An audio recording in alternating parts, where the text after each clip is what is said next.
আমার বোনরা শুনছে তো? বিবাহিত ভাইরা শুনছেন তো? তোমরা অবিবাহিতরা শুনছো তো? আমি তোমাদেরকে আজকে এমন এক গল্প শোনাচ্ছি গতকালের, যেটা তোমার সারা জীবনের শিক্ষণীয় হতে পারে। আর আজকের দিনে আমি বিলিভ করি, যদি আমি এরপর আর একটা বক্তব্য না দিই, একটা হাদিস, একটা আয়াত না বলে, যদি ওয়াখির দাওয়ানা আলহামদুলিল্লাহি রাব্বিল আলামিন বলে চলে যাই, আমার এখানে আসা সার্থক। যদি তোমরা বুঝতে পারো আমার কথা, তোমরা মনোযোগ দিয়ে শোনো।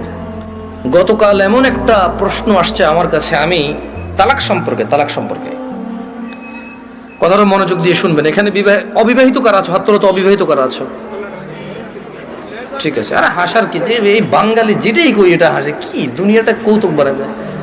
অবিবাহিত কে আছে এটা কি হাসার কিছু হয়ে গেল? কি মানে বুঝলাম না জিনিসটা। তো এটাও হাসার কিছু? ভাই আমি এখানে বললাম যে অবিবাহিত কারা আছে, সবাই হাসা শুরু করতে, মানে কি কি কয় শরম পাইছে? আপনাকে বলছে ওরা শরম পাইছে? কে বলছে? জবাব দিয়েছেন কে এখানে? আপনার তো জবাব তো ঠিক হয় না ওদের পক্ষ থেকে। ওরা তো বলে না ওরা শরম পাইছে। ওদের কাছে মনে হয়েছে হুজুর এখন কৌতুক করবে। বিবাহিত যারা আছো হাত তোলো তো। মাশাআল্লাহ, তাবারকা, বসেন। তো আমি তেমন কখনো ব্যক্তিগত বিষয়ে তেমন বলি না মাহফিলে, এটা আপনারা অনেকে হয়তো জানেন যারা আমাকে চেনেন। গতকাল আমার কাছে এক প্রশ্ন আসলো তালাক বিষয়ে। আমি বেশিরভাগ সময় অ্যাভয়েড করি তালাক বিষয়ে প্রশ্ন। এমনিতে আমি নর্মালি কোনোদিন কোনো ফতোয়া দিই না। যখন নতুন নতুন বাংলাদেশে আসছিলাম আমি সৌদি আরব থেকে, তো আরো অনেক ছোট ছিলাম, রক্ত অনেক গরম ছিল, তখন আমি বিদআত শিরক এগুলো নিয়ে প্রায় ফতোয়া দিতাম, আর অনেক ভেজাল লাগতো, সত্যি কথা। আল্লাহ আমাকে আশ্রয় দিয়েছে। পরে আমার ওস্তাদরা, বড়রা যারা আছে, তারা আমাকে বললো যে জামশেদ তুমি ফতোয়া দিও না, কোরআন সুন্নাহ থেকে মানুষকে তুমি আহ্বান করো, ভালোর দিকে ডাকো, মন্দর দিকে নিষেধ করো। আল্লাহ তোমাকে যতটুকু তৌফিক দিয়েছে। ফতোয়া অনেক বিস্তর বিষয়, অনেক সিচুয়েশনের উপরে ফতোয়া চেঞ্জ হয়। দেখা যায় একই বিষয়, মানে সাবজেক্ট এক, পরিস্থিতিতে দুই রকম অ্যান্সার হয়। সে তোমার এখনো সেই প্রজ্ঞা যদি না হয় তুমি দিও না, আর প্রজ্ঞা হলে দিও। তা আমি ওনাদের কথা চিন্তা করেছি যে আমার সেই প্রজ্ঞা হয়নি যে আমি দিব। কারণ এখানে হানাফিরা বলে যে একসাথে 3 তালাক দিলে হয়ে যায়, আর শাফি হাম্বলিরা বলে যে যতবারই তালাক দেয় একবার। এখন যারা হানাফি নিজেদেরকে বলে, ওনারাও কিছু দলাইল পেশ করে, আর যারা শাফি মালাকি আছে বা আহলে হাদিস সালাফি আছে, তারাও সূরা বাকারার মধ্যে যেমন আত-তালাকু মাররাতান, তালাক 2 বার, মানে 2 দফায়, এভাবে দিয়ে বলে। তো আমি চিন্তা করছি এটা বড়দের বিষয়। কার বিষয়? এটা আমার ম্যাটার না, আমার এত জিম্মেদারি নেওয়ার এখনো অতটুকু যোগ্যতা হয়নি। তো বেশিরভাগ তালাকের যখন প্রশ্ন আসে, আমি বড় বড় আলেম যাদেরকে চিনি, যেমন আমি সৌদি আরবে ছিলাম, তাহলে বেশিরভাগ যাদেরকে আমি চিনি তারা মদিনা ইউনিভার্সিটির স্কলার। কেউ হাফার আল বাতান ইসলামিক সেন্টারের লেকচারার, কেউ রিয়াদ ইসলামিক সেন্টারের লেকচারার, কেউ আল আহসা ইসলামিক সেন্টারের লেকচারার সৌদি আরবে, যাদের সাথে আমার পরিচয় আছে খুব ছোটবেলা থেকে, আমি যাদেরকে চিনি, যারা আমাকে খুবই আদর করে। তো আমি যেটা করি, যখন এই তালাকের মাসলা মাসাইল আসে, নর্মালি কোনো প্রশ্ন আসলে আমি জবাব দিই না, কিচ্ছু রিপ্লাই করি না, কারণ আমি জানি আমি ফতোয়া দিব না, আমি ইগনোর করার চেষ্টা করি। খুব সহজ থেকে সহজ প্রশ্ন আসলো দিতে চাই না, কাউকে না কাউকে ট্রান্সফার করে দিই। তো ওই একটা বোন মেসেজ লিখলো, আমি ওয়ালাইকুম আসসালাম দিয়ে লিখেছি আপনি যে কোনো প্রশ্ন লিখে করেন। তখন সে লিখে প্রশ্ন করলো যে তালাকের বিষয়। আমি বললাম যে আমি তালাকের বিষয়ে ফতোয়া দিতে জানি না, আমি একজন বড় আলেমের নাম্বার দিচ্ছি, আপনি ওনার সাথে কথা বলে আপনি জেনে নেন, হোয়াটসঅ্যাপে মেসেজ দিয়ে ওনাকে কল করি, সমস্যা নেই। এখন উনি আমাকে একটা ভয়েস মেসেজ পাঠাইলো যে ওনার হাজবেন্ড ওনাকে তালাক দিয়েছে 3 বার। এখন উনি নানা হুজুরের কাছে গিয়েছে যে উনি এখন এই স্বামীর ঘর করতে পারবে কিনা। ওনার স্বামী অনুতপ্ত, উনিও অনুতপ্ত। আমার বোনরা শুনছে তো? না, আমার বোনরা শুনছে তো? বিবাহিত ভাইরা শুনছেন তো? তোমরা অবিবাহিতরা শুনছো তো? আমি তোমাদেরকে আজকে এমন এক গল্প শোনাচ্ছি গতকালের, যেটা তোমার সারা জীবনের শিক্ষণীয় হতে পারে। আর আজকের দিনে আমি বিলিভ করি, যদি আমি এরপর আর একটা বক্তব্য না দিই, একটা হাদিস, একটা আয়াত না বলে, যদি ওয়াখির দাওয়ানা আলহামদুলিল্লাহি রাব্বিল আলামিন বলে চলে যাই, আমার এখানে আসা সার্থক। যদি তোমরা বুঝতে পারো আমার কথা, তোমরা মনোযোগ দিয়ে শোনো। তো বললো যে আমি বেশ কিছু হুজুরের কাছে যতটুকু আমি আমাকে বলেছে যে আমি আহমদুল্লাহ হুজুরকে মেসেজ করেছি, উনি রিপ্লাই করেনি। আমি আজহারি হুজুরকে মেসেজ করেছি, রিপ্লাই করেনি। আমি আব্দুর রাজাক বিন ইউসুফ হুজুরকে মেসেজ করেছি, উনি রিপ্লাই করেনি। আমি কুয়াকাটা হুজুরকে মেসেজ করেছি, রিপ্লাই করেনি। আপনি জামশেদ মজুমদারের ফেসবুকে মেসেজ করেছি, রিপ্লাই করেননি। এর মধ্যে কেউ রিপ্লাই দেয়নি। আপনি আমাকে ওয়ালাইকুম আসসালাম রিপ্লাই দিয়েছেন হোয়াটসঅ্যাপে মেসেজ দেওয়াতে। আমাকে একজন হুজুর বলল আমি আমার স্বামীর সাথে থাকতে পারবো একটা হারাম কাজের মাধ্যমে। কি কাজের মাধ্যমে? হারাম কাজের মাধ্যমে। আমি চিন্তা করলাম, হুজুর যদি বলে হারাম কাজের মাধ্যমে থাকতে পারে, তাহলে হুজুর নিজে তো এটাকে হারাম বলছে, জিনিসটা কি?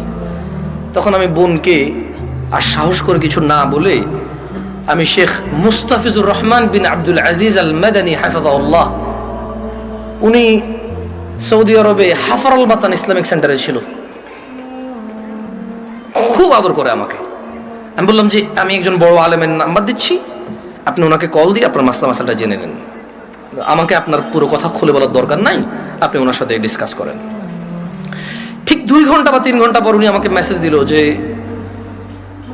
হুজুর আমি একটু আপনার সাথে কথা বলতে চাই। আমি বললাম যে আমি আপনার সাথে কথা বলবো না, আমি আপনাকে যার নাম্বার দিয়েছি যদি ওনার কথায় আপনার কিছু বুঝে না আসে তাহলে আমার কথা আপনার বুঝে আসবে না। বলে যে না হুজুর, ওনার সাথে আমার স্বামী কথা বলেছে, তবে আমার স্বামী একটা বিষয় গোপন করে কথা বলেছে, গোপন করে কথা বলার পরেও হুজুর বলেছে যে তালাক হয়ে গেছে।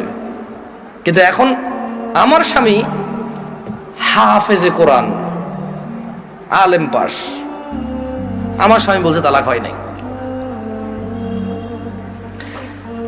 আমি বললাম যে ওকে, আপনি শেখকে কল করে বলেন যে আপনার স্বামীটা গোপন করেছে। বলে যে আমি ভয় পাচ্ছি ওনাকে কল দিতে, কারণ আমার স্বামী কথা বলেছে, উনি আবার কি মনে করে। আমি বলছি উনি কিচ্ছু মনে করবে না, আমি ওনাকে ফোন দিচ্ছি, আপনি কথা বলেন। ভদ্রমহিলা কথা বলবে না।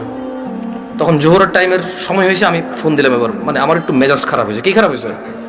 মেজাজ খারাপ হয়েছে। ওই ভদ্রমহিলা আমাকে বারবার বলতে চেষ্টা করতেছে যে আমার একটা বাচ্চা আছে, যদি এখন আমরা স্বামী স্ত্রী আলাদা হয়ে যাই আমার বাচ্চাটার কি হবে? কনসার্ন কোথায়? বাচ্চা। আমি কল করলাম, কল করে বললাম আপনি তালাক হয়েছেন বা হন নাই, আমি কি এরকম কিছু বলছি? বলেছেন না।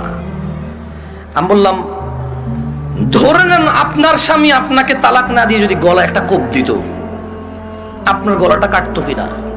বলে যে কাটতো। আমি বললাম তালাক দিল, তালাক হবে। এবারে হুঁশে দিছে না বেহুশে দিছে, রাগ করে দিছে না আদর করে দিছে, মজা করে দিছে নাকি দুষ্টামি করে দিছে,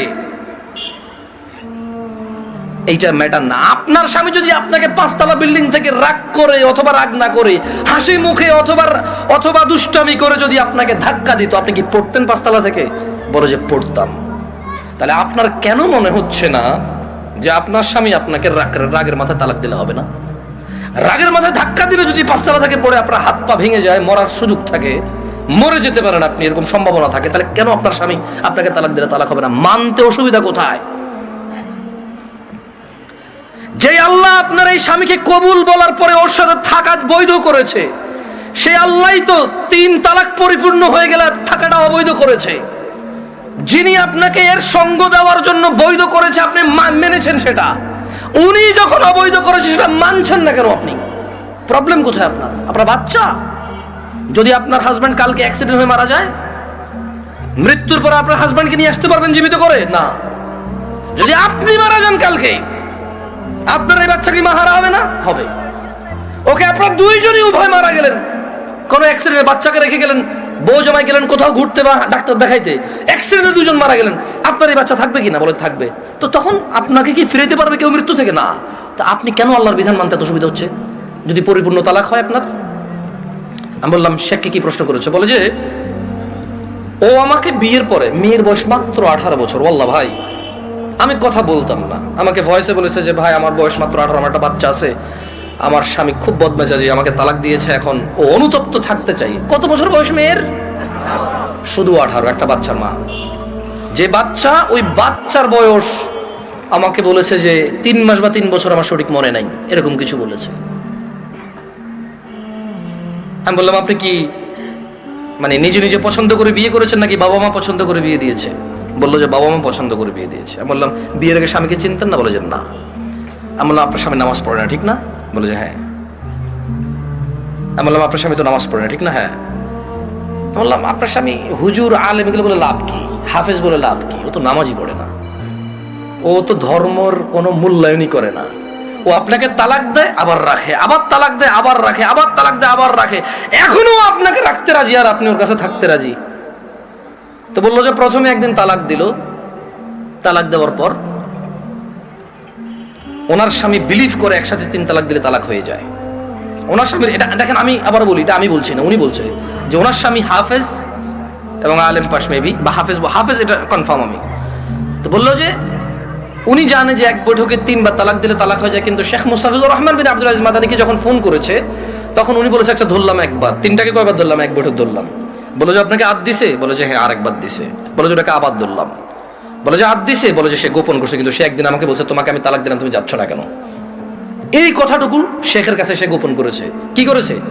শেখ নাকি তখন প্রশ্ন করেছে আপনি যদি হানাফি মাসলাকের হন, জীবন যদি হানাফি বিধান অনুযায়ী চলেন, আর আপনার স্বামী নিজে যেহেতু হাফেজ বা আলেম, ও তো এটা জানে যে এক বৈঠকে 3 বার দিলে হয়ে যাচ্ছে। আর কোরআন সুন্নাহ অনুযায়ী যদি আপনি শাফি মালিকের দিকে আসেন, সেই ক্ষেত্রে ওনারা এক বৈঠকে যতবারই দেয় কয়বার ধরে? একবার। তো বলো যে অনেক সময় আমরা ফতোয়া দেই যে ঠিক আছে, মানে আপনি হানাফি কোনো বড় বিজ্ঞ আলেম থেকে মাদ্রাসা থেকে ফতোয়া নিয়ে ওনারা লিখিত ফতোয়া দেয় কি সেটা আপনি জেনে নেন। মানে তালাক নিয়ে তেমন কেউ ভেজাল করতে চায় না, কারণ মারামারি কাটাকাটি হয়ে যাবে, বোঝেন নাই, মিছিল মিটিং হয়ে যাবে। এক গ্রুপ বলবে তালাক হয়ে গেছে, আরেক বলবো হয় নাই, বলবে যে জানা করতেছে ও হুজুরের কথায়। ভাই এটা বিশাল বড় একটা প্রবলেম, বুঝছেন না বোঝেন নাই? সত্যি আমার পক্ষে সলভ করা সম্ভব না। তখন আমি ওই বোনকে বললাম যদি আপনার তালাক হয়ে যায় চলে যান, ইদ্যত পালন করে কোথাও বিয়ে বসে যাইয়েন, আর পরবর্তী স্বামীর যত্ন নিয়েন। এটা করে দিয়েছে। তো আমি মহিলাকে বললাম যে আপনার তালাক হয়েছে বা হয় নাই ফটো দেওয়ার আমার যোগ্যতা নাই। আপনি যদি মনে করেন আপনার স্বামী গোপন করেছে শেখের সাথে, তালাক একবার তালাক দিছে যেটা গোপন করেছে, আপনি ওনার সাথেই কথা বলেন। তো আমি আমার বোনদেরকে বলবো, বোন ও আচ্ছা, আমি ওই মেয়েটাকে এতটুকু বললাম যে যেই ছেলে আপনাকে 3 বার তালাক দিল, 3 বার, আপনার কাছে কেন মনে হয় ও 4র্থবার দিবে না? আবার আপনার কাছে কেন মনে হলো যে ও 4র্থবার দিবে না? আর এই তো আপনি এই স্বামী ছাড়া থাকতে পারবেন না, আপনার একটা বাচ্চা আছে, কেন আপনি স্বামীর সাথে এমন ব্যবহার করলেন যে ও তালাক পর্যন্ত গিয়ে পৌঁছালো? ওর উপায় কি? ওই বেচারার উপায় কি? ধরলামও খারাপ, ওর চেয়ে নিকৃষ্ট পুরুষ আর এই পৃথিবীতে আমি ধরে নিলাম।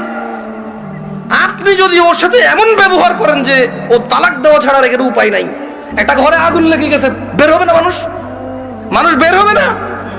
এই দরজা বন্ধ, সেই দরজা বন্ধ, সেই দরজা বন্ধ, জানালা দিয়ে হলো তো মানুষ বের হবে না? তা আপনি এমন এক সংসারের মধ্যে কেরেঙ্গাল লাগাই দিয়েছেন, কিচ্ছা কাহিনী লাগাই দিয়েছেন, এমন এক অশান্তি লাগাই দিয়েছেন, ও আর তালাক ছাড়া বেরোতে পারছে না এখান থেকে।